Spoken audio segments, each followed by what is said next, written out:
What up, everybody? I'm your host, JP, and this is my co-host, Josh. Hey, everybody. And welcome back to another episode of the Film Bros podcast.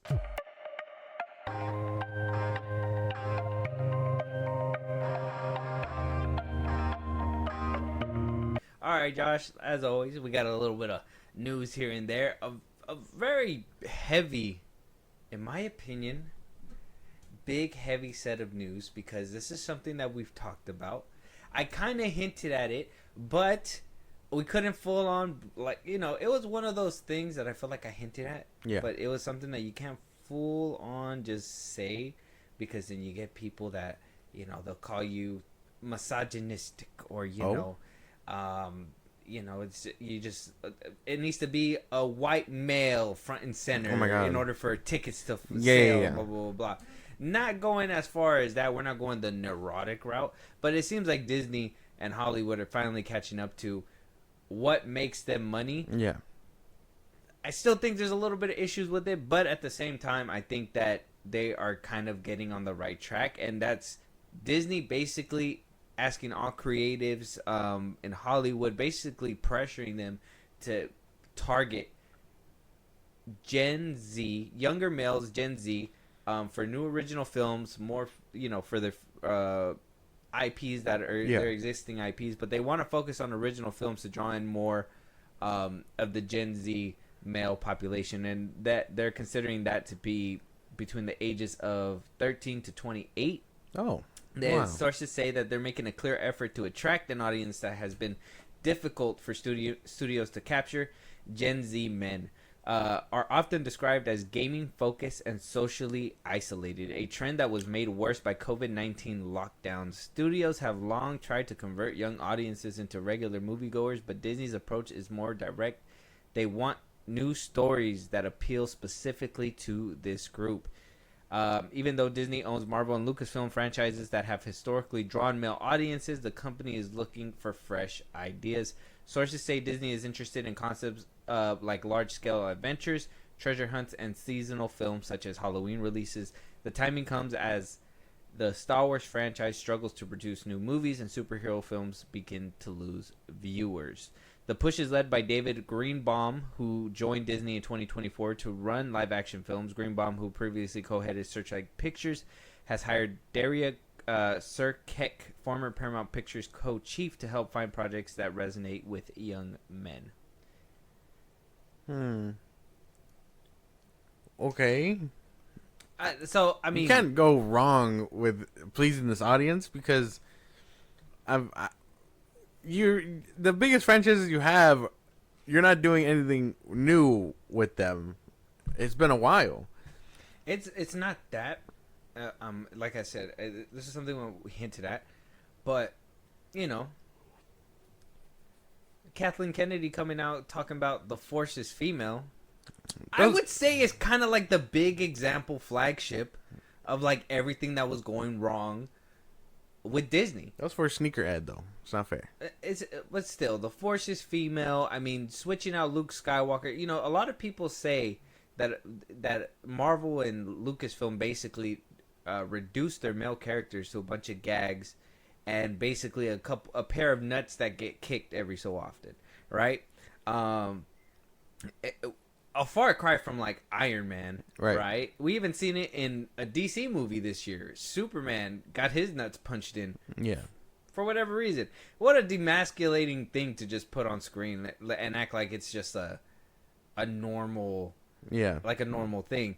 And that's something that I just felt like Disney and everybody in Hollywood were trying to normalize. Like, men don't have certain feelings towards seeing these kinds of things. And obviously switching out males to females, like a lot of the people just thought like they were trading RDJ for Ironheart instead of giving us more cohesive stories and actually trying to give us something worth watching and just trying to fit the whole DEI narrative and blah, blah, blah, blah, blah. And that kind of, to me, gets pushed forward by this article here where Orlando Bloom kind of talks about the next Pirates of the Caribbean movie being greenlit, and treasure hunt movies and all that stuff being one of the angles that they're trying to look for to bring more people in. Orlando Bloom did talk about a little bit about him almost signing on for that it was a Margot Robbie led Pirates of the Caribbean movie. So he was asked about, you know, that how that came about. Are we bringing back old characters? What's happening? And so Orlando Bloom just basically says everything is in the writing, right? Everything is on the page, and I think there's definitely, I'm sure there's a way to create something. I would personally love to see everybody back. I think the way we went on that is to get everybody back if they can, and if everybody wants to go back. He goes on to say about the script. My thing is the script was great, and ideally it is for everybody. It'd be kind of like for a penny and for a pound. You know, what they're thinking is how to do it. Do you bring in a female lead character that replicates Jack in some way? I don't know. The jury is out on how to do it again, but if the script was great, I'd be in. That comment right there where he says, do we just bring a female to replicate Jack Sparrow? Like, the fact that that's just a thought process. It's kind of like when people are like, oh, just put a female in James Bond's shoes. And I'm just like, can we not just give these women real characters that are their own, that they don't have to be like, oh yeah, I'm Jamie Bond, yeah, and whatever, I'm the cousin of Bond and I gotta fill into his shoes. It's like, that's like that. I feel like that's what they did with the Dial of Destiny, and I'm like, that stuff just doesn't hit. It doesn't like, work. That's not the way you write women, in my opinion. I think you got to give them their own story like you would do a man, and just build them on from there. I don't know why that new John Wick movie with Anna de Armas Ballerina didn't do that well. I kind of want to look into that a little bit more. But there's just certain things that, you know, is believable and then unbelievable, and then it just muddles the waters. I mean, yeah, because you would expect them to be original, and you don't want anyone to try and fill in like for someone else, because then it'd be like, well, this is clearly a knockoff of whatever we had before. No one wants to see that. If you don't bring back everybody, when, you know, you can just start fresh if you wanted to with these new characters, and boom, fresh slate. Now you can have this character be a woman and lead the party or whatever the fuck. Don't try and bring Orlando Bloom and everybody back and then be like, oh, now the Jack Sparrow is just a woman. Yeah. Like, that doesn't work.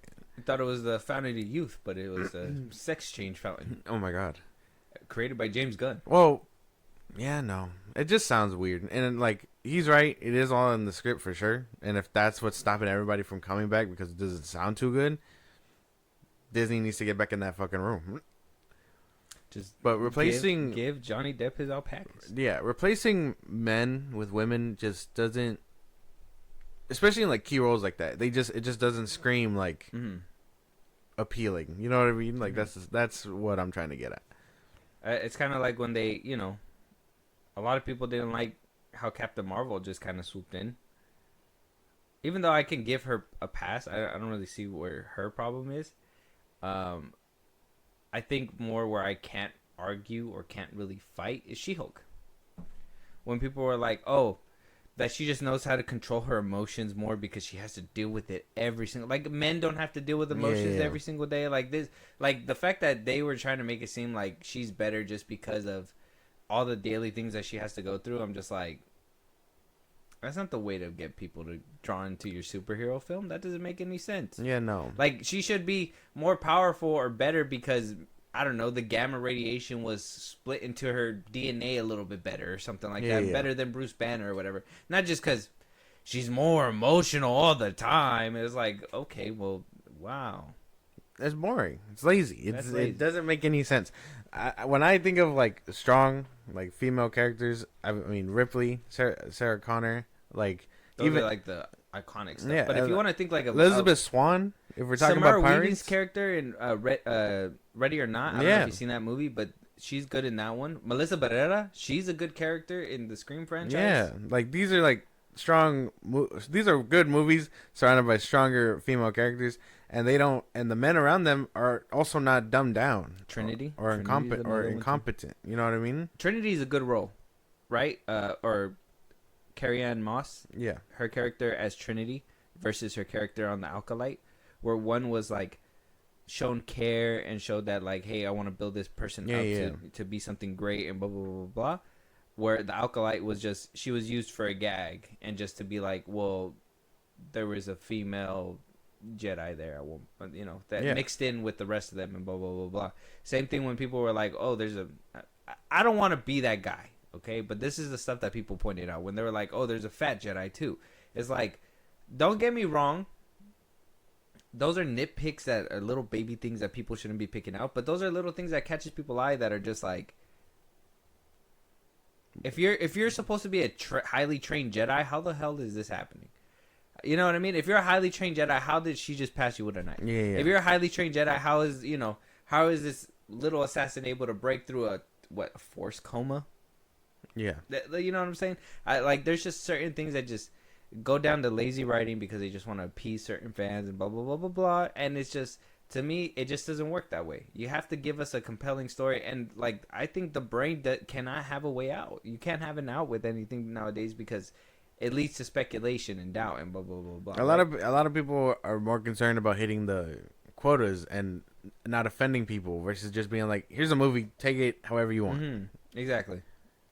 But no, we gotta have the token this and the person that and this and blah blah blah. So I think we're getting down to the right side. Now here's the bad side of like where this correction course is going. The target audience and the way they kind of described it is a little scary in my opinion. Right. Are you telling me, and this got to be your group range here? Yeah. You're telling me that you feel isolated and alone because of COVID-19, and you feel like, I think if the best way that you're gonna get a movie like that and to see if anybody's gonna resonate with it, just go watch War of the Worlds. Go watch War of the Worlds with Ice Cube, and if you resonate with that movie, that's the kind of movies that I think Hollywood needs to make. Yeah. If you don't, then we all are on the understanding that we don't want isolated. It was cool to see, like, what's that one with Seth Rogen, the money one, where like the stock market and GameStop and everything. Oh, and, fuck.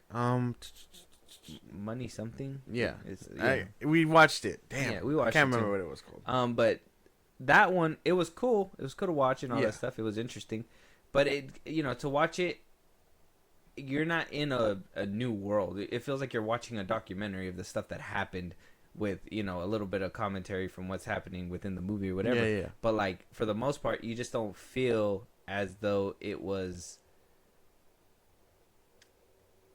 happening somewhere else. It just seems too close to home, and I think that's what a lot of people check out from all these movies. You know what I mean? It's just too much hitting close to home. You got to be able to release your imagination with fictional characters and blah blah blah blah. But then that's when you get fights where but I don't think they mean like isolated for like would just mean like how COVID made people act. But if you were isolated during COVID, during the most like free period time of everyone's life, other than you might get sick.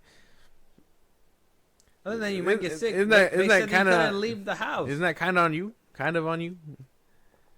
My thinking is that like we're gonna get movies with endings like Thunderbolts, where people just need a hug. Because I think I'd be offended by the way they described the audience. The age range that they're looking for is still very much into that nerdy stuff. You think these people are isolated, but they're also not watching Star Wars and Marvel and DC and all that stuff? No. They still want to actively see those things. And I'm sure they will get out of their little holes to go see such things. Mm. But you gotta make them good. You gotta do good shit to bring people out. That's what it's all about. It's all about how they make the movie and stuff. Mm-hmm. But they're trying to replace people with women and all that stuff. It just doesn't work out too well. Gaming focused and socially isolated. Gaming focused and socially isolated. Who draws these statistics? You a little offended? Well, I'm just trying to figure it out. Like, I just want to know their address.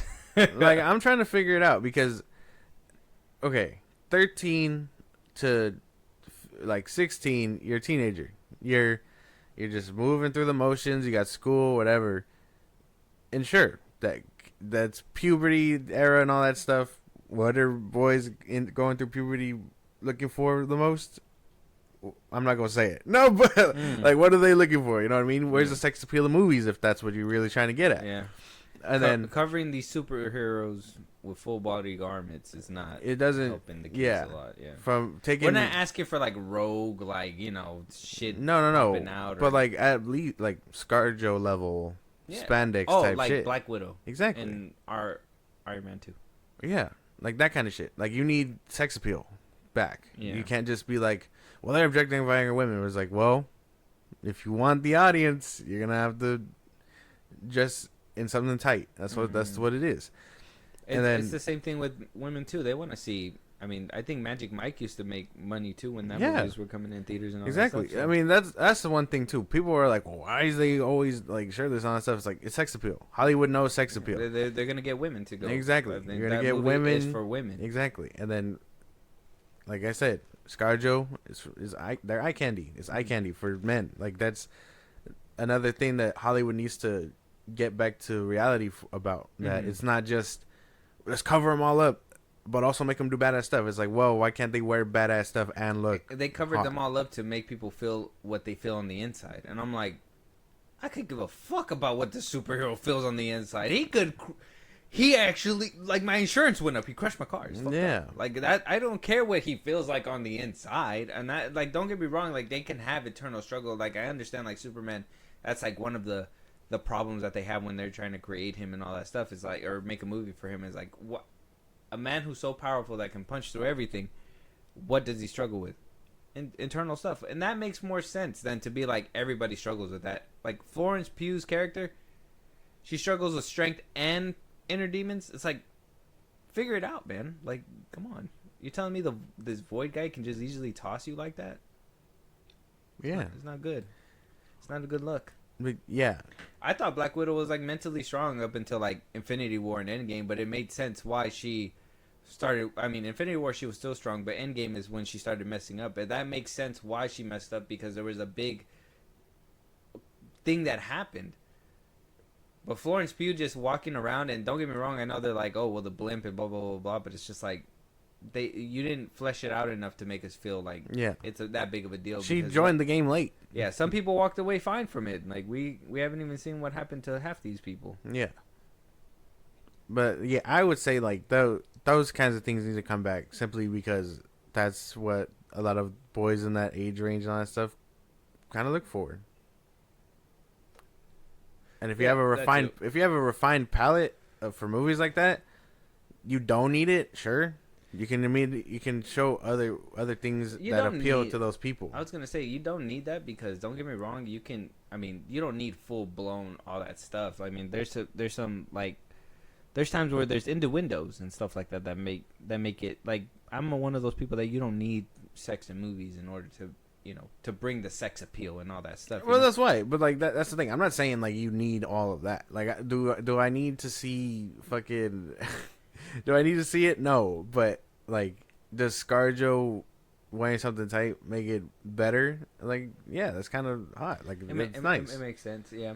But yeah, so the Disney making this push for like a different direction. I mean, I hope it's not too late. It makes sense why they're doing it. It's just more of a. I like what they're doing. I'm just afraid about their target audience, because they make it sound like they're trying to get school shooters in their fucking movie theaters. Are we gonna focus on more gaming movies? Is that what that means? They're gonna fix the gaming. Can we get curse? a Treasure Planet live action movie, please? Like, no. That'd be what? No. But Jake Gyllenhaal can do it. No. You no. Anyways, let us know what you guys think. Disney making a push for younger men. If you're a younger man listening to this and you think that's great, say Testosterone. All right, move on. We're moving on. Nia DaCosta throwing the Marvel Studios brand under the bus, saying that her film, you know, one of the issues that she had with the movie Candyman and the Marvels was a lack of a solid script, which is always going to wreak havoc with the whole process, she says. This comes out 2 years after this movie was released.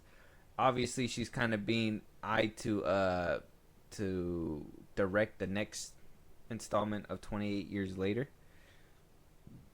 A lot of people were questioning what she has to offer and all that stuff, and Nia DaCosta being at obviously Marvel Studios, where Marvel Studios is known to fly high. I'm assuming this film kind of hurt her bottom line a little bit here. And she's hoping to bounce back. I thought Candyman was great.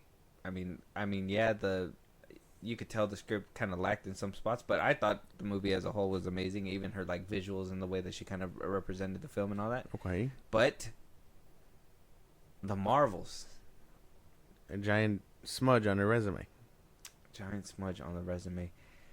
We're gonna talk about Feige and all that stuff in a minute. I'm bringing this up as kind of like a precursor. Okay. Because we're going to be talking about Doomsday as well. Oh, shit. And a little bit more down the road. I kind of wanted to knock this one out of the way a little bit. I wonder why now.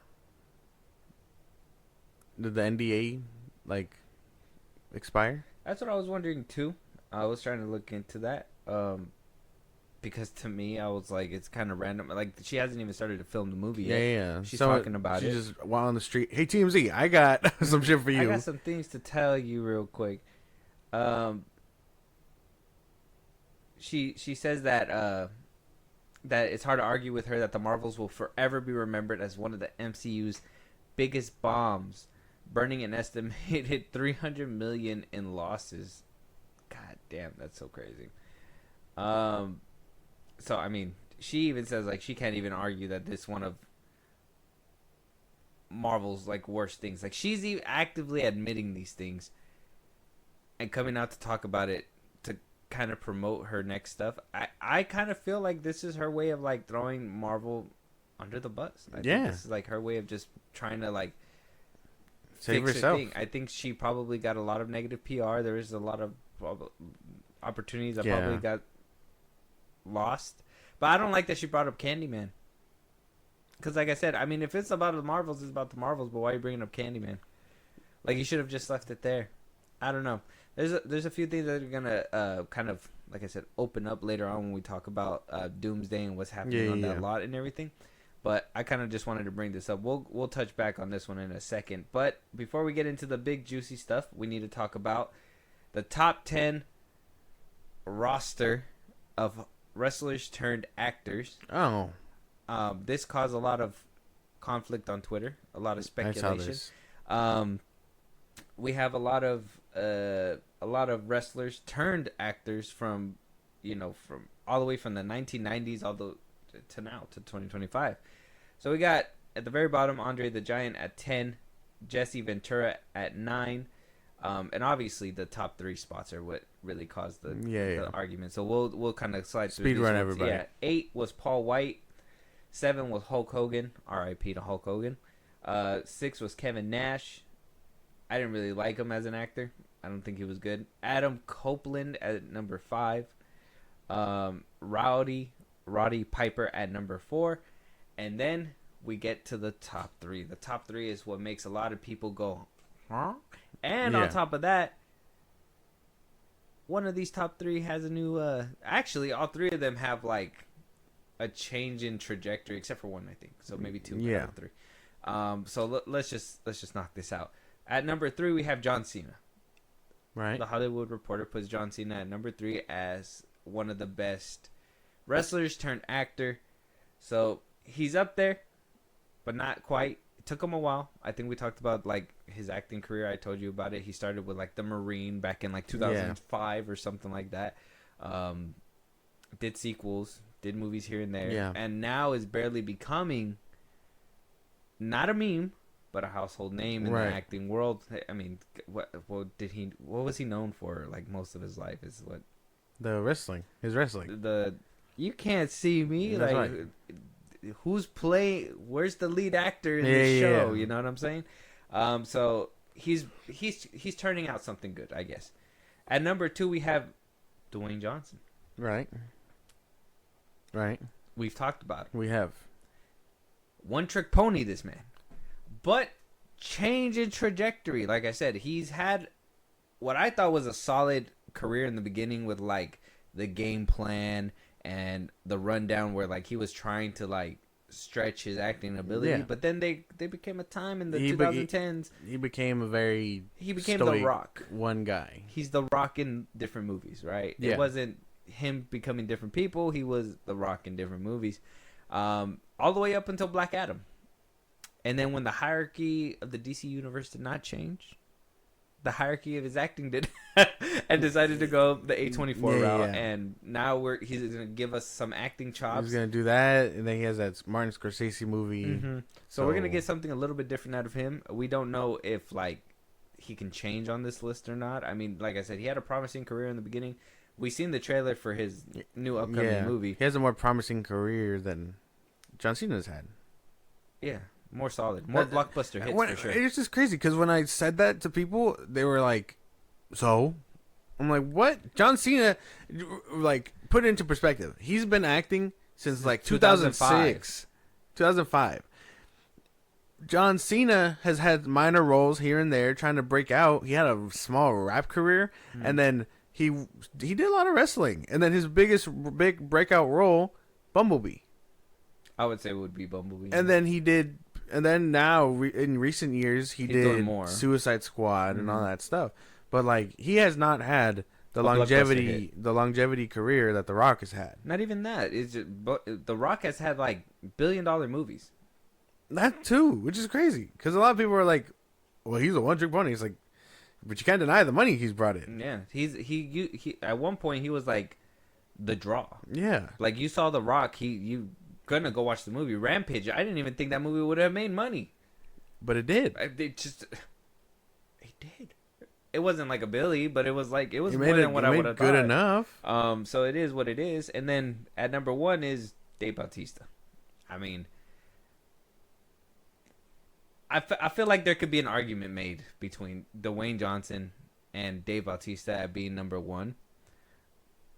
I think John Cena could sit firmly at 3, but I think these two could fight it if you'll indulge me. Dave Bautista had the same kind of route career as John Cena. Yeah. Where like they both played like military men in the background and all that stuff. It just Dave Bautista locked in. He took it serious. Yeah. And he got more roles more faster than what John Cena did. Yeah, John Cena's biggest role right now is Peacemaker, and that's one guy in the span of what one season of a show onto a second season, which took almost 3 years to make. Suicide Squad came out in 2021. Like, no, Suicide Squad? Oh yeah. He has not had that good of a career as Bautista has had. Well, Bautista didn't really become a big name until, and even then, I don't even think he was that big of a name, but he didn't really become like a face until he started bitching and whining that he didn't have enough lines in James Gunn's the Guardians of the Galaxy. Not bitching and whining. I don't want to make it sound no, because once he ditched him, crazy coincidence. Once he ditched him, he immediately started getting better roles. stuff. M. Night Shyamalan. I mean, My Spy is not profound acting either. It's kind of like the same lane as like Vin Diesel with The Pacifier or something like that. Yeah, but I mean, he walked right over to Zack Snyder and he did a good zombie movie. So that is true. What other movies has Dave Bautista been in? I know he has been like in the background of like. He was in that Riddick movie. That's what I'm saying. He was in Riddick. He has the same like background of like trying to play military men. Yeah. He was in Riddick. I remember that too. Land of the Lost, Killer's Game. I didn't see Killer's Game. Knock at the Cabin. He was in Glass Onion, which that was like a big thing when he scored that because he was actually happy about that shit. Dune, freaking Dune, bro. The Chronicles of Riddick, 2004. No way. That's a mistake. The Escape movies, My Spy, Killer's Game, Stuber. That gotta be an Escape. I don't know what Stuber is. I seen that too. That's with Kumail Nanjiani. He like hijacks a Uber, I think. Oh, okay. Guardians of the Galaxy, Bushwick. I remember that. But like, one. think about it though. He Dune. Hotel Artemis. He was in that one too. Yeah, Dune and everything. Mm-hmm. So like already. He was in Spectra. I remember that. He was a bad guy in that one too. Yeah, so he started kind of in the background, and yeah, he slowly made his way forward. And if we want to, I mean, his acting career basically started. I'm trying to see where like it started. It sounds like it started in 2010. 2011. Because everything else was wrestling. So if it started in 2010, and John Cena started in 2005. He started in 2005. 2010 for Bautista, and when he got his big break was in, I would say, Guardians of the Galaxy, which was what, 2016? Yeah. 2015? Something like that? Yeah. 2014, which was in 2014. So in about 4 years, he landed his big role, and then just basically made little side movies here and there and was able to do bigger names. He was in Blade Runner 2049, where John Cena was in like all these other movies that were like lesser no names. Look, he just showed up in as like cameos and stuff. I mean, the Fred movies, like what the Fred fuck? movies, yeah. Ricky Stenicki, come on, though. I mean, I liked it, but yeah, he was in the Fred movies. 12 Rounds, Legendary. Oh, he started in 2006. So yeah, 2005, 2006. He was a cameo in Sisters. Daddy's Home, Trainwreck, Blockers, like all those are relative. Cock Blockers was pretty decent, but I mean that was like a goofy role and all that stuff too. Ricky Stenicki, 2020. So yeah, 2018, 2017 is when he got his. He started breaking out. Yeah, and actually becoming more of a name. So like I said, John Cena could stay at 3, I think, but I gotta say Dwayne should probably be at number 1. Like, I don't know. Like I understand he went on a little stint where like he's been in 111 films. The Rock. Yeah. So he has to be the best one. I don't know why he wasn't put at number 1. Like I said, you could make the argument of like, oh well, you know, he did become himself for multiple movies for a long period of time, but I mean, some of those movies made billions of dollars. Or billions. Basically, I mean, like you can't be mad that fucking at one point he was the draw. And I even hear in Empire, not Empire. What's that show? Ballers or whatever. Ballers, yeah. Like he did pretty good there. That was it. Yeah, that was his show. That he was really good. The Smashing Machine is the one that he's gonna be in. Pain and Gain. He's had a long career since The Scorpion King in 2002, 2001. The era where he was coming back to back. So it was like Skyscraper, San Andreas, Rampage, Central Intelligence, Baywatch, even up to Jungle Cruise. Like that was just him being The Rock, but still G.I. Joe was like himself too. A draw. I'm saying. Yeah. Shit, I don't even think he's that good of an actor either. But I watch Fast and Furious 5 and I think, damn. That's good. He's good. Yes. I can't even be mad that he's The Rock in there, right? I've never seen Jungle Cruise. That's one thing I'll probably never watch that one. Walking Tall was cool. The Rundown, like I said, that one was sick. I mean, I know a lot of people didn't like him in Hercules, but I personally liked him in Hercules. Got smart. He could do comedy. Doom was a shitty movie, but I liked him in Doom because he was trying, if that makes sense. He was great. He was funny as hell in the other guys. That is true. He was. I mean, aim for the bushes. For the amount that he was in, he was funny. Aim for the bushes. And then he was great in Shazam. Loved him. Loved him in Shazam for the little bit that we got him. But yeah, so can we agree then? Are we just gonna agree here? Is Dwayne the number 1, Bautista 2, and then John Cena 3 for like the Film Bros? I don't know. That's what I would think. Because I mean, Bautista. I mean, don't get me wrong. He's had some solid acting stuff and everything, but nothing's really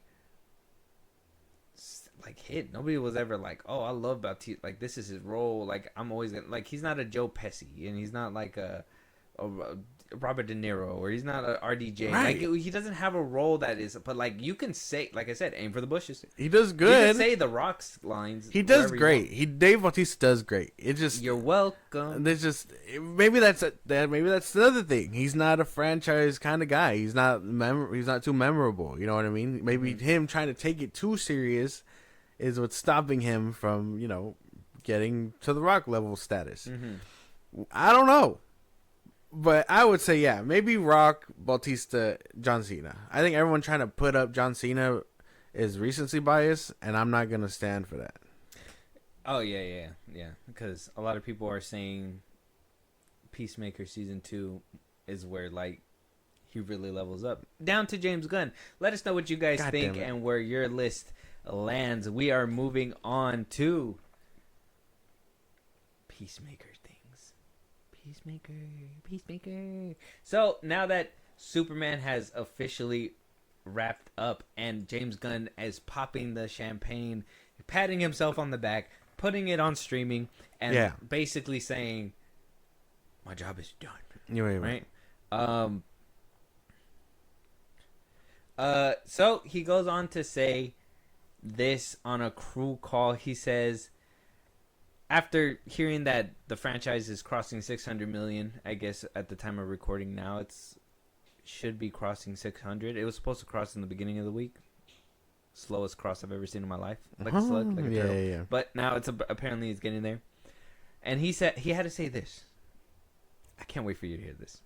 That's all that it is. It's just an enormous sense of relief. It's relief, and then followed very quickly by excitement because Superman in some ways was the proof of concept. It was so hard, and in the same way that Guardians of the Galaxy was so hard. Once you're in the groove, you realize, oh, this is what works, this is what doesn't, this is where this can go there. It means now we have the freedom to tell these other stories in a way that's really exciting. Now I could just be a creative. I don't have to be concerned with the life and death of the DC brand as I was a month and a half ago. I really feel embraced by the audience. My feeling is that the movie spoke to people. It also spoke to people because there was a reason for its existence. There was this message of kindness that spoke to people. All right, man. Sure, man. I don't know if that's what you feel. That's what you feel. It's all sunshines and rainbows on that side, I guess. I don't know. Maybe I'm feeling dark and gloomy because I feel like it's forced. Mm-hmm. But if you feel that way, bro, that's cool, man. I don't know. He has some plans for the success of Superman and all that stuff that we'll discuss in a little bit. But some controversy is being had in the front lines of Peacemaker. Oh. Some people saying it's lazy. Some people saying it's genius. Some people saying simple yet effective. Right. Right. Going into this DC universe, and we're going to talk a little bit about Peacemaker's season 2, episode 1. Spoilers up ahead. Obviously, by the time this episode comes out, you guys should have had time to watch it because I think episode 2 should be out. But spoilers just in case. There was a lot of things that James Gunn was kind of hinting at on the development of like the DCU and saying that certain things needed to be retconned, some things were going to be canon, right. whatever. So he did it in the simplest way possible that really didn't bring the fandom together yet again, in my opinion, as it has a lot of Twitter people buzzing, talking about, like I said, either it was too simple or you just erased whatever was erased. And he took the threads and he answered a few things and blah, blah, blah, blah, blah. But one thing that he did do was change the cameo at the end of Peacemaker Season 1 in a flashback. And not only did that, but he also had a scene where not Ekamos, this is the other girl, Amanda Waller's daughter, Right. where she explicitly says, "Call in the Justice League" or something, Call the Justice Gang. and that was retconned in the recap. It said called the Justice Gang, and then eventually the retcon was, instead of Aquaman and Ezra Miller's The Flash being there, it was now Hawkgirl and Guy Gardner, which accompanied, I mean, obviously the Justice League was there, so Superman, Cyborg, Wonder Woman, The Flash, and Aquaman, they were all there in the ending of Peacemaker Season 1. And in the recap for Season 2, it was just Hawkgirl, Guy Gardner, Supergirl, which people were actually confused about. Confused and happy, I guess, for some reason. I said Hawkgirl. Guy Gardner. Terrific was there. His stupid ass chair. Mm-hmm. Flying in his couldn't just walk up. Crazy. But yeah, so that basically happened. I don't know. There's a clip right here that I wanted to show you. Him basically explaining that. And I just thought it was hilarious that he knew it was going to be such a jumbled up mess that he put multiple interviews out there basically correcting it down to a video. So I'm going to let you watch it. How generous of this man. And we'll talk about it right now. Peacemaker was always in a weird place. You know, people say he's a part of the DCEU, but he wasn't really. He was a part of this in-between universe of DC when there was nobody really, you know, making sure everything was connected, and at a time when they were going to rewrite everything with the Flash. You know, we were kind of able to do whatever we wanted, and we had that brash ending, which I loved, was one of my favorite things in the whole season, but it just didn't fit in with the DCU. And Peacemaker almost, you know, there's hardly anything that you need to change for him to slide very easily into the DCU. Same with Blue Beetle. They just kind of just fit in very nicely. But maybe we have to retcon a couple of things, but this was the big one.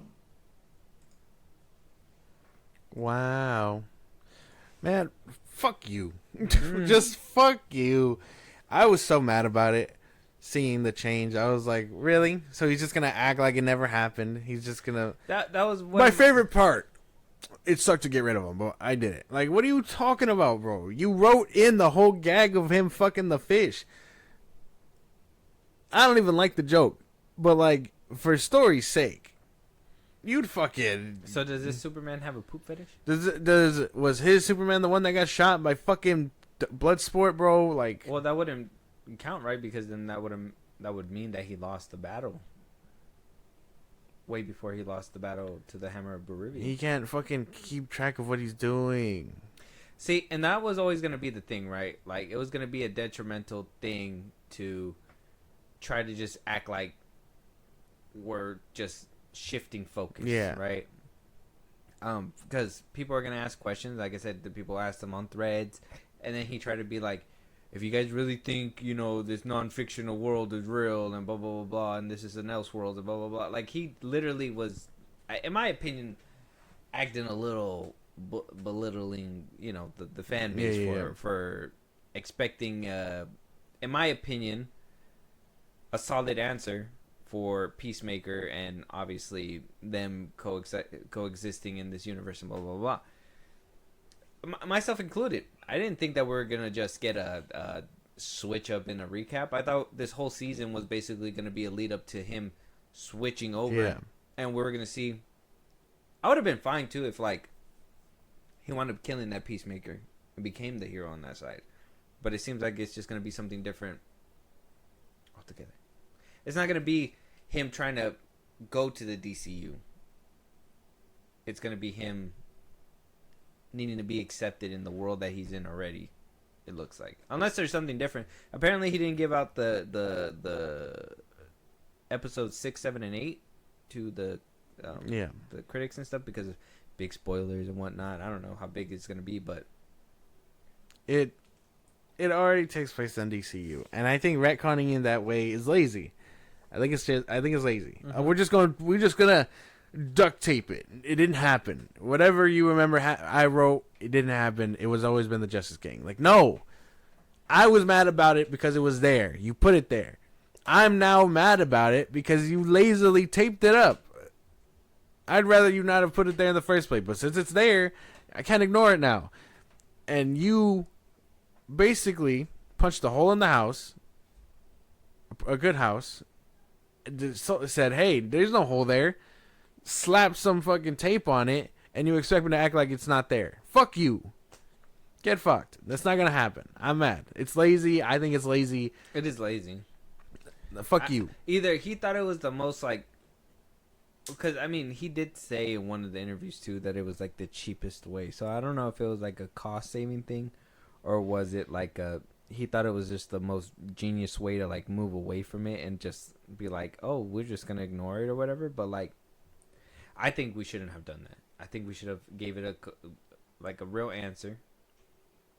Imagine if by the end of it, he winds up killing his father that loved his son, and blah blah blah blah blah, and still ends up in that universe that is completely different but kind of like the same. Because he jumps over there, he corrupts the hard court that's supposed to be nice on that side or whatever. Blah blah blah. Like that would be an interesting take on the character, but I just think that I'm just thinking too profoundly for this man. I don't think that's gonna happen. If it does happen, I called it, and it was, If he was like the genius level writer that people say he is, he's not. He would. People are sucking him off left and right here, and it's so crazy He wrote What the Hey, dude. Yeah, he wrote that. He's literally trying to make Rick Flag like the Samuel L. Jackson of like the universe. And how is that working out for anybody? I just think that fucking... You know what I would have appreciated from that cameo real quick? Sorry, I don't want to cut you off. What I would appreciate it if Superman would have talked. Probably. I mean, you basically probably had Isabella Merced and Guy Gardner do it on the set of Superman. Why didn't you just have Corn Sweat just say something? Just like, floating there. I would have preferred that. I mean, if you already got the keys to the kingdom and you wanted a one-up, like, why would you get Guy Gardner to speak for Aquaman? I feel like that's a downgrade, right? Like, but an upgrade from Aquaman would have been like if Superman would have said something himself. Sorry, we're late. Like that retcon would have worked for me a little bit better if like a higher player would have said something. But I mean, I guess floating Supergirl is good enough for people. Whatever the fuck, man. Was she drunk? I don't know. I don't get it. I don't get it. Because even this first episode was nothing to sneeze at. And I think people are just taking it way too hard. I thought it was dumb. There was dumb moments. It's a cop-out. It was such a lazy cop-out just to, like I said, just to slap it on there. Like, I'm not going to get over that. In the beginning, yeah. I thought that was a lazy cop-out. And then I like how we kind of got it into everything. But then it gets, like I said, it just gets too silly when, you get to the Justice Gang. And don't get me wrong, like, they're supposed to be, like, improper heroes and stuff like that. I get that. But, like, for you guys to be like, oh, how many times did you think she heard me call her a cunt? Yeah. How many, like, oh, like this D-bag and blah, blah, blah. You're eating a lot of popcorn. You like popcorn. It's like, who the dialogue in this show, man. They're just buddies. They're not. He's not a boss. He's just their buddies. He's like, wait, could you hear everything that I just said now? How about now? Yeah, I can hear it. It's like, we're really wasting time to do this. Like, we're wasting time to gag this shit out. Like, I don't know. I gotta say too, not a fan of the opening. I was a fan of the first season one. I thought it took up a lot of time and it wasn't very necessary. And I would have liked it if they would have just done it again and just added like the new characters or whatever. Yeah. But to add a new song and be like, oh yeah, we're doing something crazy again. And it's just like the same thing, just with the same people and just a different song. I mean, I like the song, but at the end of the day, it's just I skipped it. I don't care. I mean, I like music, so I mean, I like the song. It's just the dancing stuff is just like, why? I don't know. Anyway, what you didn't watch it? No, I skipped it. Oh shit! I skipped it. Don't play it here, bro. I got to. Don't make me sit here. We're gonna get your genuine reaction right now. It's on YouTube. We're gonna get it. You skipped it. You told me we got to do it. and then you could edit it out in the editing room, and then just give your reaction at the end of it. It's gonna be funny as fuck. Let's see. Let me just save him some time. That shit was ass. You didn't even see it yet. All right, here we go.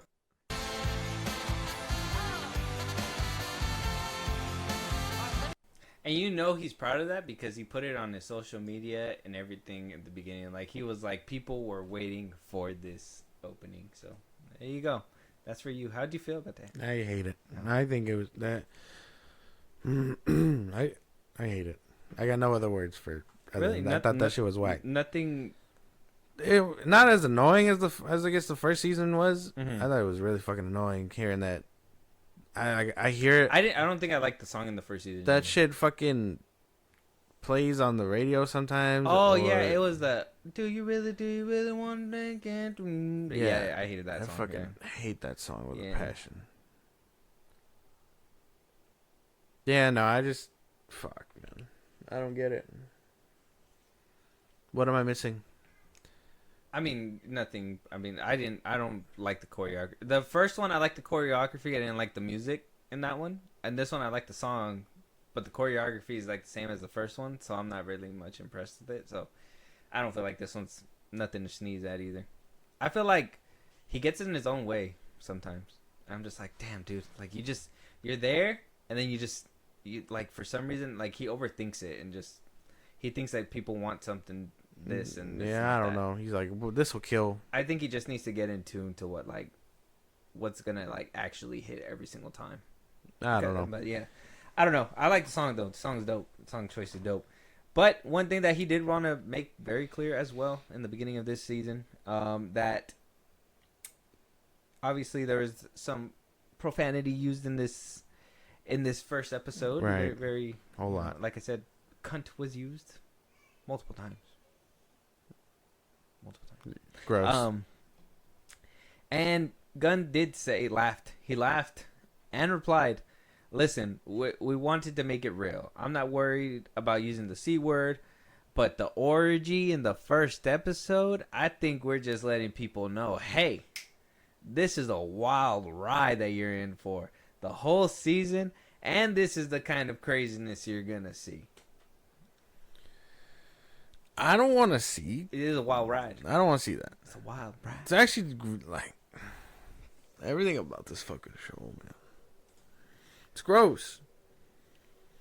I think it was gross. I know what I said about sex appeal earlier, but there's a fine line between seeing ScarJo in something tight and seeing full-on people pretending to get it on because dude's high. It's not a good look. And if you need that to differentiate between what happened between your Superman movie and this, what the fuck? You're tilting the scales heavy on the rated R side. Just imagine you're a child and you see Peacemaker and Superman and you're just like, I can't wait to see Peacemaker. Yeah. You turn on Peacemaker, you're watching it with your mom and your dad, you're just like, oh, I'm gonna love this. You hear cunt multiple times come out the TV screen, and then titties and ass and dick in your face. How amazing is that mixture? Like, you couldn't have added any other cameo into the Superman that would have lured kids in a different direction, because that's what you should have done. You put Peacemaker in there, and then you add an orgy. And even though I'm not fond of like a lot of the stuff in the first season, he kept the sex to a minimum, and that's where I was like, okay, yeah, it's not too bad. I think the only time that we really saw it was the first episode, when and then afterwards he blew that girl up, and then they make fart noises and shit like that towards the end or whatever. You see him in tidy whities, juvenile like, shit. Who cares? So, yeah, but it wasn't that pressed. And then The Boys season 3 was released, and he was just like, we can do that. I imagine. And so he was like, I'm gonna do that. I can't wait to do that on a streaming service. I can't wait. That's what he said. Yeah. I can't wait to do my version. And who would have thought Peacemaker would have been the one? I don't know, bro. It's a bumpy season, but not because of anything like that. I'm disappointed, but so much more in what's happening with the story so far. And we're one episode in. I feel like Zack Snyder would have been crucified for any of this shit. Oh, he would have been so, like, They would have done him dirty. They would. Oh, dude. And I don't like what Zack Snyder does either. Like, do I need to see slow mo sex and No. writing and extra moaning and shit like that? I don't need to see any of that. No. I don't know. I don't need to see women get branded on their boobs and shit. Like, no, that's just First we can 5 do. minutes of We, the movie. we can do without that. Is all I'm saying. Some things it's fitting. Some things it fits. I mean, sometimes you can ease people into something like that. Like let them know like here it comes or whatever. And blah, But blah, blah. outright fucking. You just kind of cut scene, boom. Yeah, no, I don't know. That shit was crazy to me. She was, and like I said, it's just I'm more concerned about like the people that watch Superman. These kids that were like, I love Superman, and they probably laughed because everybody else laughed and knew who Peacemaker was, and was like, I want to watch that when I get home. And then they watched it and was like, I shouldn't be watching this. I guess in a way you won't start with season 2. You'd start with season 1 and get the gist that Peacemaker's not for you. But I mean, what if people just want to skip that and like, oh, that has nothing to do with this universe? Yeah. You get the full recap with season 2 anyway, and they change the scene, so who cares? Yeah, basically, they fix it for you. They basically say you don't have to watch season 1 because we got you here. So, it is what it is. And last but not least, the future of the DCU is here. It's upon us. Now, if you did watch Peacemaker season 1, you basically saw what's going to happen in the whole season of Peacemaker, and it seems like we talked about, this shit's gonna crack wide open with what happens in Peacemaker and blah blah blah blah. Not to switch universes or anything like that, but just to, I guess, it looks like it's what's gonna be the driving force to what happens in the next few movies. That's gonna culminate into whatever's gonna be James Gunn's Infinity War, Justice League. Yeah. Whatever the fuck it is. Yeah, whatever. So he says here, after multiple switch ups in the lineup, Zaslav coming up saying that they're going to be making more movies in the Super family. We're getting more, Robert Pattinson's Batman's getting off the ground, blah, blah, blah, blah. James Gunn had to say this about the new DC projects. I can say that probably the next movie we're going to be making is a follow-up to Superman, which I don't want to get into too much detail on, but that's what probably is going to be the next film. I think, hopefully we're making the Batman 2 before that, and then I think the Superman follow-up. And then we have another TV show which nobody knows about, which is going next, and then a lot of other stuff that is still in the different stages of development. We got The Brave and the Bold is still going well, and Wonder Woman and Paradise Lost, and Booster Gold. So all those things are still going down on the road. Some of the things have changed a little bit, like the Authority, but most of the things are all in the process. But I am not going to make any of them until there's a screenplay and I'm happy with it. Same as usual. He's working hard. On what? Who knows? I mean, the Batman Part 2 is already supposed to be supposed to start shooting soon, right? They said in a couple months. Yeah, and so Supergirl and then Superman 2, whatever the fuck it is. So yeah, we're getting a follow-up to Superman. If that's in the Superman family, some people are like, a follow-up to Superman or Superman family. Like, people are trying to, I think, intentionally confusing it. I also do think that he doesn't know where they're going. I think as much as he wants to brag and boast that Superman was the success that, they were looking for, I don't think it hit the nail on the coffin like they, Or expecting it to. Yeah. I think they wanted it to do a lot better, projectively speaking, and that they're trying to damage control it to build up to something, where they thought they were going to start here. They're actually starting down here. Yeah. And they're like, okay, we got to adjust to make the stepping stones a little bit larger. Because if Supergirl doesn't stick, if Supergirl does not stick, it's going to be a problem with the DCU. You can say whatever you want about Peacemaker. I don't even know if a lot of people are going to watch this show. After seeing that orgy scene, you know how many people are going to be turned off from this show? Yeah, I don't know. I don't know, because some people are freaks, and a lot of them I can only imagine with someone who's a real enthusiast being like, "Oh, an orgy scene! I can't wait for episode 2. This is the bumpy ride we're talking about." Yeah, that's what I'm saying. This is you're the isolated person Disney's talking about. Go outside, touch grass. That's what I'm saying. Peacemaker is not it's not going to be a worldwide beloved thing. That's gonna be a niche following. That's gonna be like certain people are gonna like it, and then it's gonna get canceled, and then there's gonna be a cult following. Probably. There's gonna be like a small group of Peacemaker fans. I swear to God, if somebody, if I see a Peacemaker costume out in the street, I swear to God it's over. All right, man. I swear to God it's over. You're funny. I sure fucking hope not. But What- then what again, happen- we see what Harley happens Quinn if you stuff see- out there. A Peacemaker costume. It's a little Timmy walks up to you, little 8-year-old. I'm gonna have to kick Said, the do helmet you off really, him. do you really want to take it? Do. He's all dancing. I'm gonna just have to show his parents the scene. I'm gonna just be like, this is what he's watching. You pull a Disturbia on him. Shia LaBeouf to those kids across the street. Damn, that's fucked. Oh, okay.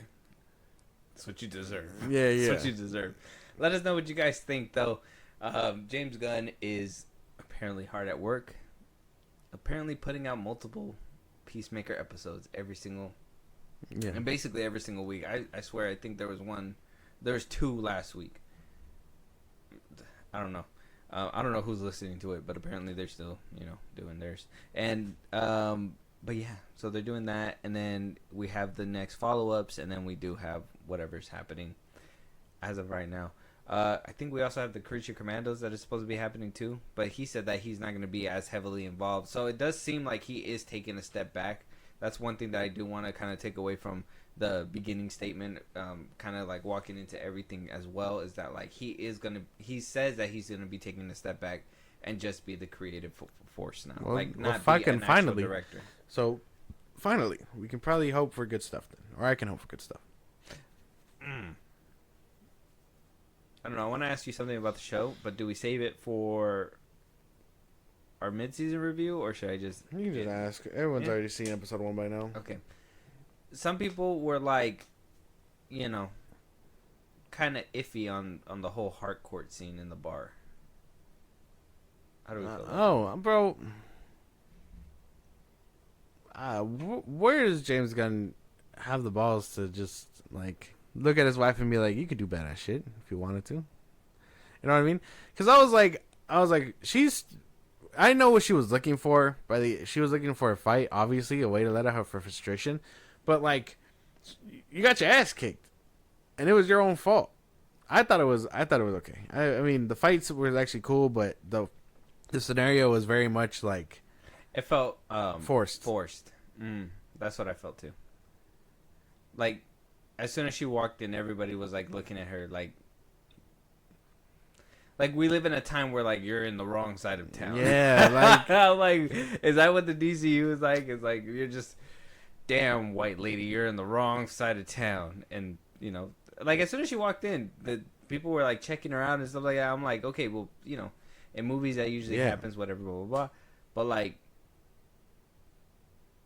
I don't know, for dude to just get like extra aggressive, and then everybody just kind of stands up and is like, yeah, we're gonna fuck this bitch up. It's like, you guys y'all just rehearsed this. Yeah, like, y'all were ready to fight this woman immediately.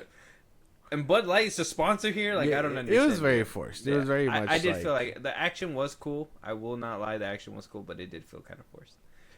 And then by the end, I was like, if she winds up winning, I'm gonna be mad. So I'm kind of happy that he let her lose, though. If that makes sense. Yeah. Because I was like, I don't think she would be able to take on all those people. Like, yeah, put up a fight or whatever, but like, not win. Okay, all right. It seems like we're kind of on the same page about it. So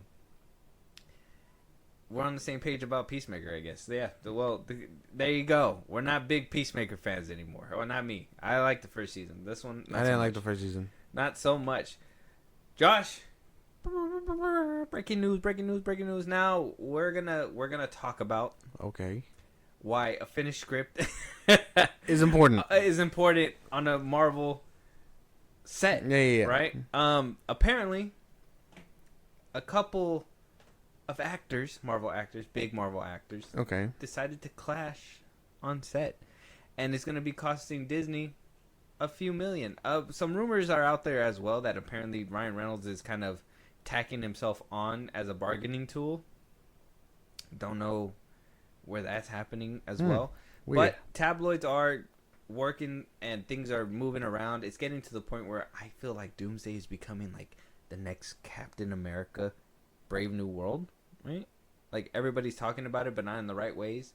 There's trouble behind the scenes, from script to actors not knowing when they're done with their shoots or not, and reshoots and blah blah blah blah. Green screen is being used. Alan Cummings has been very open and honest about his Doomsday role, and he's been like, "Yeah, I've done action scenes. Yeah, I've been back. I've been done, and I've been told to come back, and blah blah blah blah." I think they said that at one point.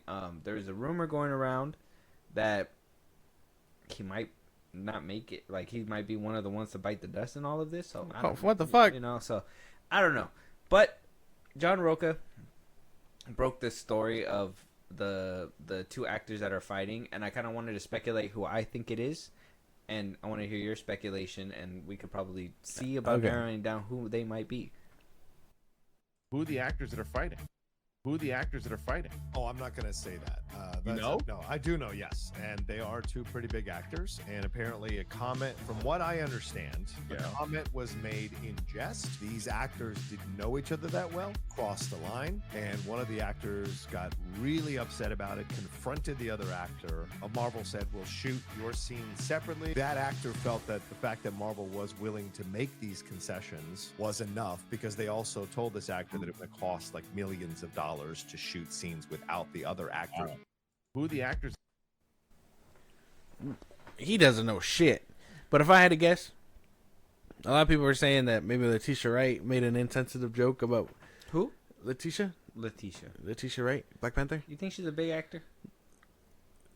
Shut your mouth. She's one of them. You're talking about one of the bottom of the barrel actors. Whoa. You're talking about like C-list actors. She is in the pot with Simi Liu, okay? She's in the pot with who's the other fucking reject over there? Who's another one? Another rumor. Miss Marvel. Another rumor. These are all rumors. Stop yelling at me. That she made an unfunny comment about Pedro Pascal's sister, trans sister, and he didn't like that. Oh, that's what I heard. That's crazy. That would be crazy. A lot of other people are speculating that maybe it's RDJ and Ryan Reynolds. That could be it too, but that's another thing that I was gonna bring up. That apparently there is that rumor where, apparently he's not even signed on. Ryan Reynolds? Yeah, that apparently he's not signed on yet. That he wasn't planned to be signed on. That he was planned to be signed on for possibly the second part, but that not for this particular movie. Because I'm pretty sure the Russo brothers don't know what to do with him, anyways. But it would be obviously a big deal for Ryan Reynolds and Deadpool, and obviously for Marvel to have him in there. But to squeeze him in there in an already convoluted script, it's like that'd be hard. It'd be hard. So I don't know how much validity it is to that one. I do think Pedro Pascal is in the middle of all this. I think it is possibly Pedro, but then also they did say that he wrapped his scenes up already. Yeah. So I'm not sure too much about that one. So I wanted to say it was either Pedro Pascal and RDJ, or it was gonna be, what is it? Benedict Cumberbatch and RDJ. Really? Mm-hmm. Why? I don't think that they would have like pre-existing beef or anything like that, but I do think like they both have what is it? They look like they both have their ways, if that makes sense. Yeah. And if they, obviously, I do think the concept art was real. I do think that Doctor Strange and RDJ are going to be working close together. And I do think that RDJ is going to have Doctor Strange as his second hand, helping him out through the multiverse and stuff like that. And I do think they probably were supposed to, because I can't think of any way else that you just can't rewrite the script to keep them separate unless they're going to be working close together. Yeah. And like I said, they said the concept art's not real, but I believe that we're going in medieval time where, or if not that, they're going to have to update it in a different way because the concept art did leak. And we're going to see RDJ and Doctor Strange working together in some capacity. And I think that's what it is. I don't know. That's just my opinion. Yeah. You got a little validity there. I don't know. Maybe I could see. That's the thing. It all have to It's be all about speculation, but can you see like it all have to be like my egos. theory? Ego. It all have to be about like egos clashing for sure. Because he said it was an insensitive joke, so it just had to be something in passing. And you know, the littlest thing in a workplace can piss somebody off. Yeah. You know what I mean? So like, you know, what if it was just something, you know, alcohol related or whatever, or what, you know, I don't know what's up with Benedict Cumberbatch. I don't know if he like has any scandals or something like that, but I don't know. I don't know who it could be. Some people were joking and saying it was Chris Pratt and Mark Ruffalo because of political views, and I was like, oh, that would be kind of stupid. Well, I don't know who it could be, but if there's beef, it's probably because they have no script, and a lot of these movies work on improv and just filling it out, I guess. And so yeah, he probably said RDJ might probably have said something, and someone just took it the wrong way. yeah, But I don't know. it sounded like a joke that was a bit too familiar. Can you imagine that? You're filming a movie and you just you crack a little joke, and one of the Bricks characters be like, "What? What do you mean by that?" Like, what do you mean by that? That shit was not funny. You're like, hell no. What, they scurry off set? It's just like, come here, I need to talk to you real quick. That's just I need to talk to Iron Man alone over here. Right. Oh, Doctor Strange, you better have that sling ring on your ass. I swear to God, bro. I hear stink, dink, dink. Tin is being busted up on set, and I mean, I guess it makes for better tension. But then we've seen with like how it works with Vin Diesel and The Rock, and they just kind of like film them separate and plate them different, so it doesn't. You know, I would tell them, hey, you guys signed on. You guys can't leave. We need that energy brought into the. If you guys are willing to throw hands on camera. Yeah, it has to be on camera so we can at least CGI that bitch. Right. Like save trouble for the third act. You know what I'm saying? Imagine it's just two about to like actually throw blows, and then the movie's just like them flying to them. I'm just like, fuck. It looks so real. The Russos cooked. Where the stunt doubles at? It was a stunt double. The Russos cooked. They cooked for sure. So yeah, a lot of people are pointing apparently to RDJ and Ryan Reynolds. That's just like apparently what it is, and apparently a lot of people are saying that RDJ is the one who demanded the reshoots. He's the one who's saying that he wants it. What a bitch. That they reshot 3 weeks worth of material because apparently this is just what was heard. They had an actor standing in for Downey Jr. in a Doctor Doom suit before adding they had a body double and they had a face double, and Downey stood off camera reading the lines. Okay, however, after 2 or 3 weeks, this isn't working. I want to reshoot everything with me in the suit. That's so dumb. If he's able to fucking like be a diva on set and stuff like that, you are cutting him too much of the fucking pie for that. Holy fuck. That's what I'm saying. I'd been like, dude, you are a guy. You helped us out in the beginning. You probably think like, hey, you're gonna revitalize the genre again and bring us back and everything, but we haven't done that, and you can't be acting like this. Like, we brought you back because we thought we were gonna collaborate, and it just seems like he wants what he wants. Your paycheck is big enough, bro. You do not have to be. Holy fuck! What if RDJ tanked when every single movie that flopped, he just drank himself into the grave because he was just like, oh, dude, not into the grave, but obviously down under because he was just like, dude, this is too much. I don't want to joke about his like alcoholism. Yeah, because he used to have it and all that stuff, but like for you to act like that, especially with has he worked with Ryan Reynolds? I don't know. Maybe. I don't know. But you find out. But yeah. I'm not too sure, bro. He getting paid too much to be acting like that. Or maybe it's because he's acting like that, he knows he's getting paid too much, and they're like, Marvel will flesh it out. And then we're going to have to see a 500 mil, 600 mil fucking crossing point. And now we're gonna have to make $1 billion just to break even. Crazy tactics. Oh yeah, and seeing people are speculating too because he did also have. Remember, we did talk about that. He did also have issues with Dwayne Johnson on the set of Red Notice as well. Yeah, because of like improving and all that stuff. Too much improv. Deadpool rage baited Iron Man or Doctor Doom. Oh my god! And RDJ. He just doesn't know how to not step on toes. He's too funny. Holy shit! He was like, he probably made fun of the alcoholism. He was like, hey, don't act like that. Act a little bit better. Do better, buddy. Blew him a kiss or something. It was like from Deadpool and walked away. And RDJ was like, no, this ain't gonna work. Oh hell no! Cut him out. What the fuck's going on here? He's just like, is this motherfucker even signed on? What is he doing here? Show me his contract. He's breaking the fourth wall right now. I don't know. Ryan Reynolds is just like, come on, Tony, act that's something sober. I could believe too. Ryan Reynolds and RDJ is something too, but I want to say like they have to be closer because I mean, how much can RDJ and Deadpool really have to do with each other, right? No, if it's multiverse stuff and he's an anchor being, I'm pretty sure he's gonna be one of the people that they're looking for.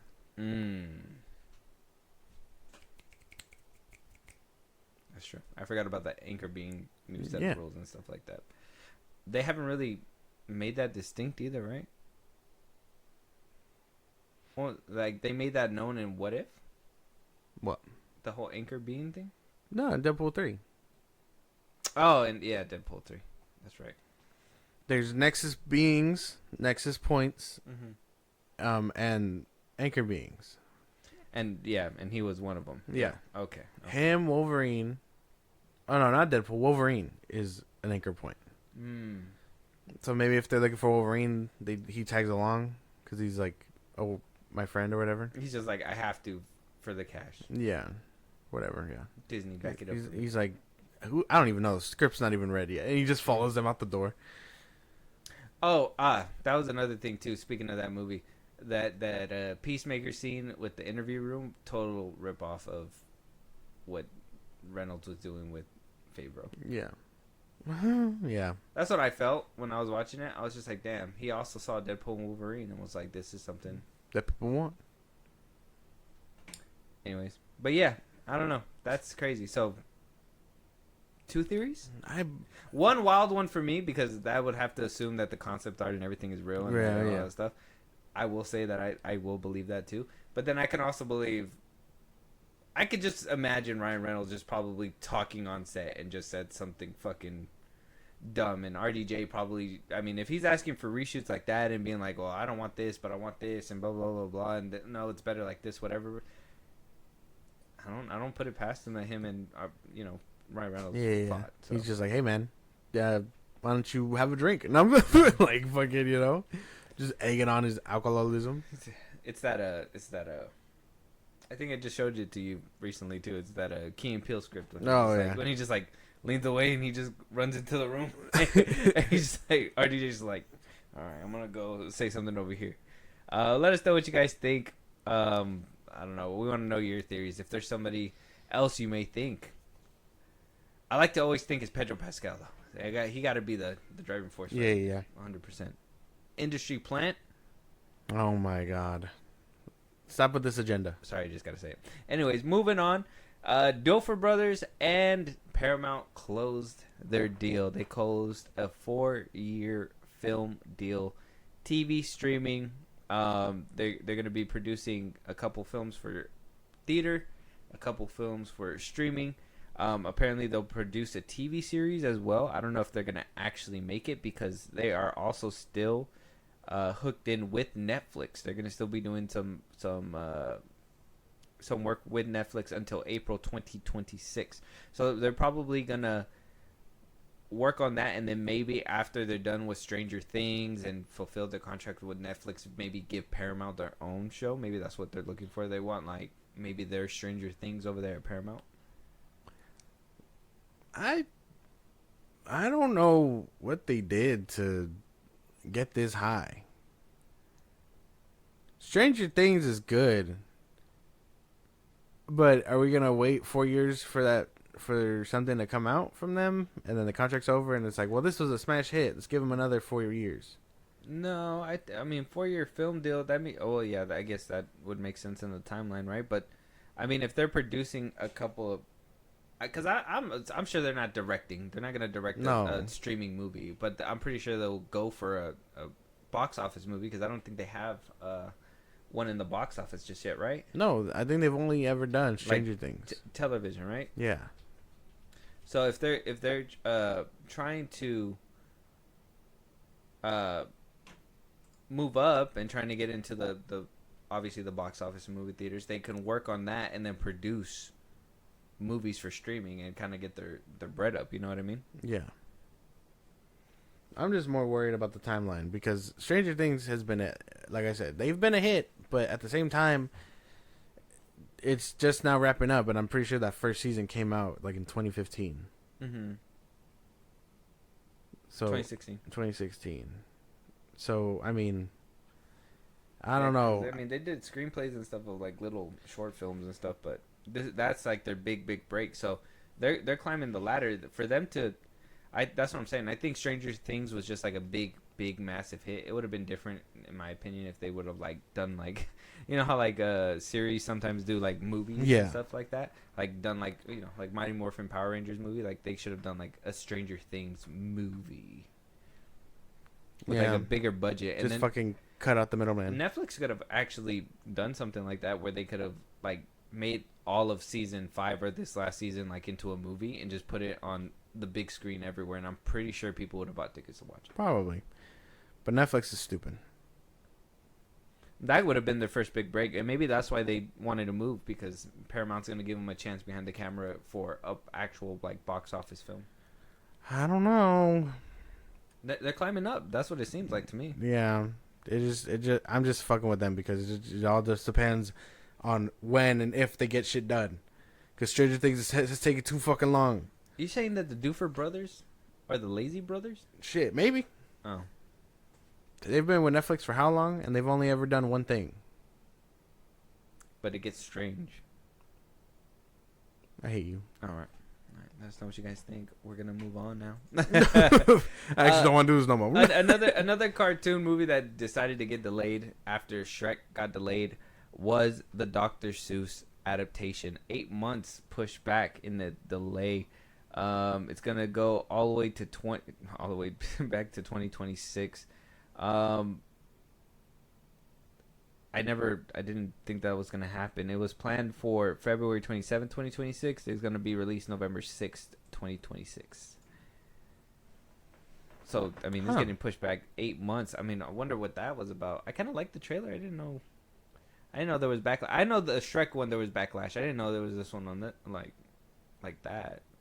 I just think it didn't get the reaction that they wanted. Yeah, it doesn't scream. It doesn't really scream. What is it like? Fun animation. You can tell who it catered for and what it's catered for. But I don't know. I don't know why this would happen. I think it's probably just to do more voice lines or something. Probably because when this thing came out, there was no buzz whatsoever. Yeah, and the only thing that we only saw the trailer in the movie theater. Mm-hmm. And still, nobody talked about it either. Yeah, I didn't even think anybody laughed too much about it. I don't even. It's probably because it doesn't. The trailer wasn't that funny. It wasn't that funny. No. I thought it was like that. Just that one scene where he was like, "Giraffe with a whatever, blah blah blah," and he's like, "Hey Fred," and that was about it. I was like, damn, is that the only pun they got in this movie? And they gave it away in the trailer? It's not a good look. It's time to push the movie back by 8 months. But the calculation was there. They're like, this shit ain't funny. We got to move it back. It can't compete with the Avengers. Yeah, what is going on with these movies right now? Feels like nothing's working out. Disney's restructuring is fucking everything up. Everywhere. So another delay for a cartoon movie. If you guys were looking out for something like that, it's just not going to happen for you. And last but not least, like I said, Paramount is just gonna go ahead and power up and power up and power up, because now they're also getting a distributing deal with Legendary Pictures. Just completely going off the rails with it. Legendary Pictures is obviously the studio that processes like the monster universe, right? Yeah. Godzilla and whatnot. Not only is Paramount signing the Duffer Brothers, they're also doing Legendary Pictures. Yeah. Pushing back a film as well. Wait, I don't even think Dr. Seuss is a part of that one. Hold on. That's Sony. Check. Dr. Seuss? Yeah, I thought that was Sony. No, the Ken Hat? The Ken Hat. Yeah, I thought that was Sony. Let me see. They have a website. It's Warner Brothers. Oh, is it? Yeah. Never mind. Whoops. I thought it was Warner Brothers. Well, that makes it even worse because Warner Brothers is pushing back that. They did have a deal with Legendary at one point. That's not happening anymore. They're going ahead and they're going to be working with Paramount and also Skydance, because like we talked about, they also absorbed that as well. Tom Cruise is a big player in Skydance as well, and also his cult. But mostly this he cares about film more. Yeah. And they're gonna go ahead and merge all this together. I don't know. Paramount seems to be they're coming for it all. They're like, Disney may have the IPs, but we gonna start doing original shit over here. Duffer Brothers. They got Skydance. They're gonna be getting Top Gun 3 off the ground. Tom Cruise is probably gonna want to do his own car movie now that he saw F1 and what it was doing over there. Paramount's probably gonna usher in. He's gonna run faster than the car. It's like the final boss is gonna be like Brad Pitt's in an F1, and it's Tom Cruise on his feet. Yeah. We'll give Tom Cruise a 5-second head start. He's gonna be down the track, and then he's just gonna. Tom Cruise is gonna be like, I don't need it. I don't need 5 seconds. Start the race. He just starts going. That should be crazy. I don't know. Paramount, like I said, is apparently getting stones like the Gauntlet, the Infinity Gauntlet, and they're just gonna go in crazy. Last but not least, we're gonna go. Oh, let us know what you guys think. Paramount's making moves. Dr. Seuss is being pushed back. Not part of Paramount, but there are Warner Brothers. Things are happening over there. Let us know what you guys think. We're moving on to our trailers, though. Last but not least, we got 2 trailers, Josh. We're a horror movie. We saw the perspective of the victim, right? For years, we saw that. Yes. They said, we're going to switch that up, man. Okay. We're going to give you the perspective of the villain, right? And then we were like, oh, my God. How profound. Yeah, how profound. Yeah. And then now, people are like, what other perspective can we give of a horror movie that, like, will bring the audience in? Like, the paranormal? Yeah. The ghosts? How about your pet dog? Oh, hell. How about your pet animal watching all the shit unfold of its eyes while it's just wondering, where's this next bowl of food? Yeah. He's like, y'all don't see that crazy ass shadow?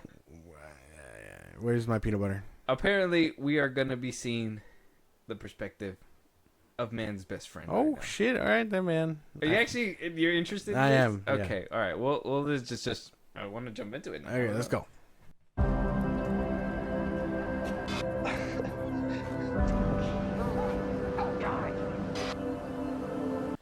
Damn. That is a real unnerving perspective to give. I never thought about what my dog saw before. That is true, huh? Because in horror movies, dogs are always barking at it first. Yeah. So they probably see it first. Yeah. Just the fuck out of it.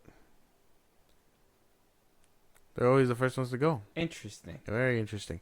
I'm down. You know what? This gives me an idea for one. The perspective of a fish in a fish bowl. Watching all this shit go He down. is watching all the shit go down. The fuck is that? Glub. Yeah. Shit. Yeah. I shit my pants. Just put him in the middle of the room. You know, kind of like Paranormal Activity found footage where the thing moves. And you just Just have like the that. camera moving around? Yeah. Inside the little fish castle and everything. We gotta keep that locked away. Keep that one away. Yeah, this is mine. Yeah, that's yours. Copyrighting that. Yeah. Because everybody wants to get copyrighted right now. Yeah. Make sure nobody gets their hands on it ever. That's right. Please. Ever, please. Oh my god. Crushing my dreams over here. But what about the perspective of the flip flop that doesn't get put on? Yeah. when all the horror shit is happening because you just forgot it. The flow, yeah, it somehow ended up under the bed. Mhm. It didn't know, and then just sees everything unfold. Yeah, it's just like, wow. Is my owner getting tossed around by a ghost right now? Scary toes. Yeah, it's gonna be crazy. I'm locking that one away too. Yeah. Moving on. Let us know what you guys think. Check out the trailer. Good Boy is on YouTube right now. Last trailer of the day. This one's coming from Sony Pictures. Colin Farrell, Margot Robbie, A Big, Bold, Beautiful Journey. And this during this little press tour and all this stuff, they were trying to bring up like, did she talk to James Gunn about like Harley Quinn coming back? And she said that none of that's happening. No. So, sounds like everybody's moving on. Hopefully we can get more Margot Robbie films that are not just pushed by, the brand, the Barbie brand. All right, shut up. All right. Anyways, let's just jump. Let's in. go. Yeah? All right. You got nothing to say? No, I don't. Okay. Let's go. So we live in the same city. Are you gonna ask me out? Would you like to be asked out? Wouldn't be worth the risk. Do you want an onion ring? Please. This is the only ring I'll be getting from you. That one looks cute. That one looks like a little like that movie. Literally, I just watched this one last year with Julie. I think it was that movie Here with Tom Hanks and stuff. Like, I like these little cute movies. I'd be down to check that out. But yeah, they're dope. I like Colin Farrell. I like Margot Robbie too. No, you don't. I think it looks great. I like both of these actors genuinely. Me too. No, you don't. No, yeah, well, Margot Robbie's okay. Yeah, exactly. We'll see what kind of acting chops she brings in. But Colin Farrell, if you haven't seen Phone Booth, check that shit out. How about a movie that's probably 10 years old already? Shut up. It will stand the test of time. Yeah. He was Phone doing. Booth No, you're right. They're actively pretty gone. Yeah, I'm telling you. I'm telling you. Who So, needs a quarter anymore? Just charge your phone.